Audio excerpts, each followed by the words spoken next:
Wellness retreats are one of the most satisfying and transformational types of retreats that you can create. In this video, I'm going to share with you how to do it in a way that's fun, profitable, and fulfilling. I help people do all sorts of retreats, but my favorite type of retreat to attend at the very least is a wellness retreat. And that's because I always leave wellness retreats feeling so good. In my experience, one of the most challenging things about hosting a wellness retreat is finding the perfect venue and the perfect amenities and not having to charge too much to not be able to make a profit. So if you're going to do a wellness retreat, first and foremost, you can't have it in a windowless room at the Holiday Inn down the street. You really want to find a venue that's worthy of the experience that you're trying to create. And that can drive up your costs. But that's also what can make it really fun and challenging in a good way to plan.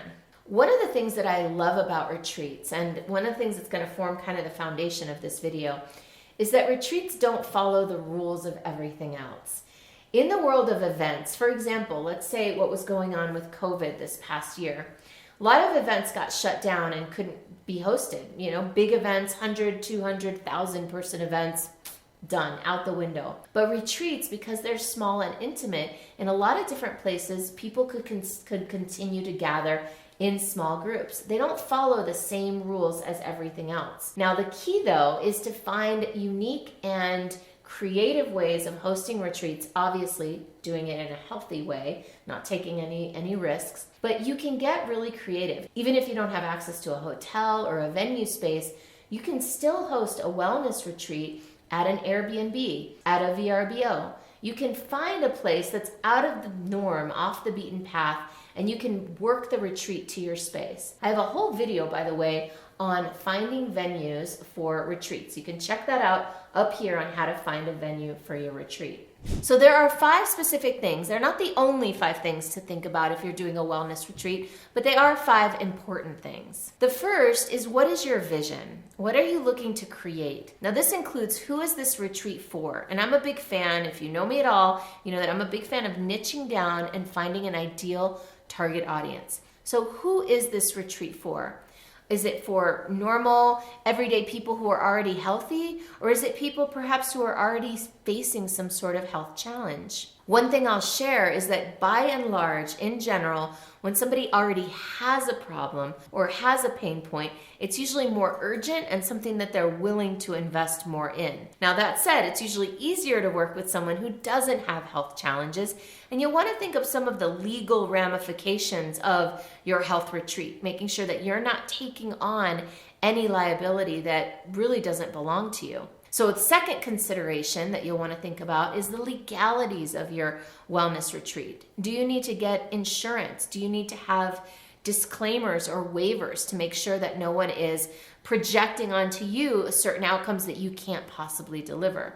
When it comes to health, things are a little bit delicate. I highly recommend not going into people that are super ill or super sick. Leave that to the doctors, but potentially go to someone who's in between, who has a health challenge that they want to solve and they want to have a healthier lifestyle. And your retreat can be the transformational tool for them to step up into a new way of being around their health. Which brings me to the third thing.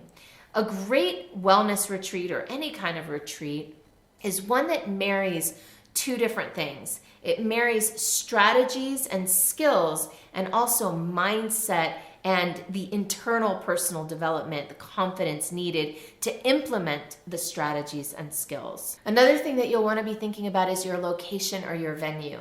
Something that really supports what you're up to without costing you a whole lot of money. I talk about this a lot, and I hate to be a broken record, but again, one of the biggest problems that I see with planning retreats, all kinds of retreats, is undercharging and overspending.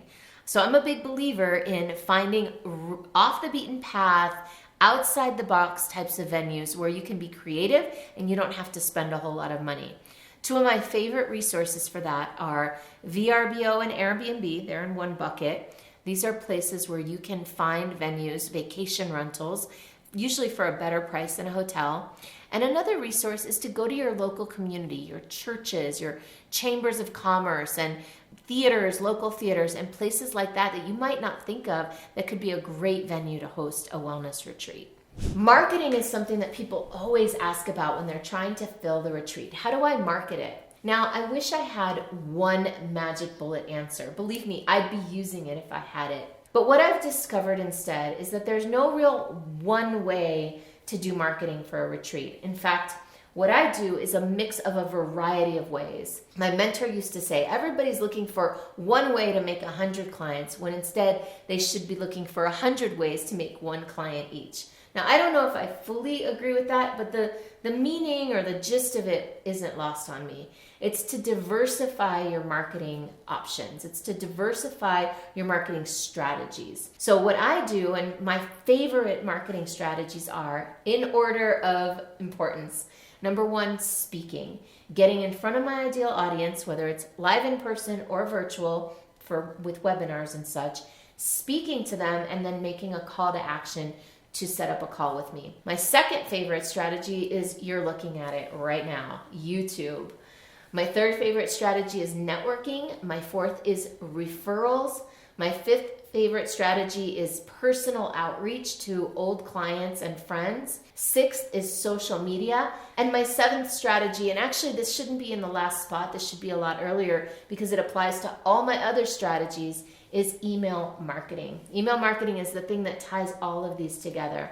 Whenever I meet someone, whenever I speak to an audience, my goal is always to enroll people at the very least, into my email list, and then I communicate with them regularly, and very often those leads turn into prospects. And lastly, one of the things to consider is the content of your retreat. When it comes to content, I always look to have a good diversified mix of 4 categories: body, mind, emotion, and spiritual. And actually there's one more that I didn't mention, and that's connection and bonding with each other. What really makes a retreat lead into further business down the line, if you can really bond with people, and if people can bond with each other, they're much more likely to join some sort of community or group on the back end of your retreat, which, as you may know, I like to call the big back end.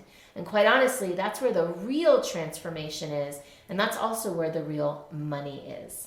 If running retreats, and wellness retreats in particular, appeals to you and you want to learn how to do it more profitably, and you're looking for support and guidance, then I can help. Visit superstaractivator.com/go and sign up for a strategy session with either me or someone on my team to learn if and how we can support you in getting to the next level with your retreats. Enjoy.